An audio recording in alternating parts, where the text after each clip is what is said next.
आज आपण बघणार आहोत फणसाच्या आठवड्यांची खीर। तर आता गरमीला सुरुवात झाली आहे, एप्रिल महिना आला आहे आणि फणस पिकाला सुरुवात झालेली आहे। तर या फणसाच्या आतमध्ये गऱ्यांच्या आत जी बी असते त्याच्यापासून आपण खीर कशी बनवायची ते बघणार। काल फणस फोडलेला आहे आणि त्या ज्या बिया आहेत त्या आपण स्वच्छ धुवून थोड्याशा वाळवलेल्या आहेत आणि आता थोड्या चेचून त्याच्यावर जे साल असतं ते सहज निघण्यासाठी थोडं मी सोलून घेते, चेचून घेते आणि मग त्या आपण शिजायला ठेवणार आहोत। थोड्या शिजवून घ्यायच्या।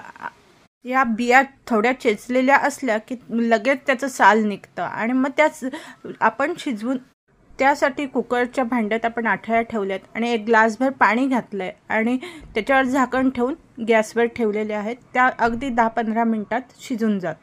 आठया शिजल्या की त्याच्यातलं पाणी जे असतं ते काढून टाकायचं आणि आपण चेचलेल्या असल्यामुळे त्याचं साल लगेच निघतं आणि थोड्याशा स्मॅश करून घ्यायच्या की एकदम बारीक होतात आणि ते जे नारळाचं दूध घालू त्याच्यात त्या विरघळून जातात।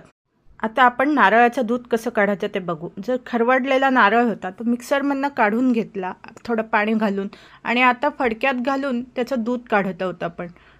सुती चांगला स्वच्छ कापड घेतलेला आहे, पंचा घेतलेला आहे आणि त्यात ते ओतून घट्ट पिळून घेत आहे।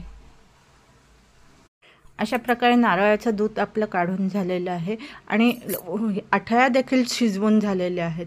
तर चला तर आपण बघूया कसं करायची खीर ते। हळूहळू घट्ट अगदी सगळं दूध काढून घेत आहे। घट्ट पिळलं की त्याच्यात काही राहत नाही, अगदी सगळंच्या सगळं दूध निघून येतं। खीरीत घालण्यासाठी गूळ हा बारीक करून घेत आहे, सुरीने कापून घेतलेला आहे आणि आणखीन त्यात बदामाचे तुकडे करून घेतलेले आहेत आणि ह्या आठया गार होण्यासाठी ताटलीत बाहेर काढून घेत आहे आणि बदामाचे तुकडे केलेले आहेत, मनुका आहेत आणि वेलची आहे। हे सगळं साहित्य आपण आता बघूया कसं करायचं ते। गॅसवर ठेवून त्याच्यात काय करायचं। आता आठयांचे बाहेर काढून बारीक तुकडे करून घेत आहे। आता लोखंडाची कढई घेऊन त्यात हे आपण जे स्मॅश केलेले आठयांचे तुकडे आहेत ते घातले, त्यातच गूळ घातला आणि वरून नारळाचं दूध ओतत आहोत आणि हे सगळं ओतून त्यातच बदाम, मनुका, वेलची सगळं घालून गॅसवर अगदी 15-20 मिनटं चांगलं आटून द्यायचं आहे। पण ते ढवळत राहायचं, नाहीतर नारळाचं दूध असतं ते फाटण्याची शक्यता असते। त्यामुळे हे सारखं अगदी ढवळत राहायचं आणि थोड्या वेळाने गॅस बंद करायचा।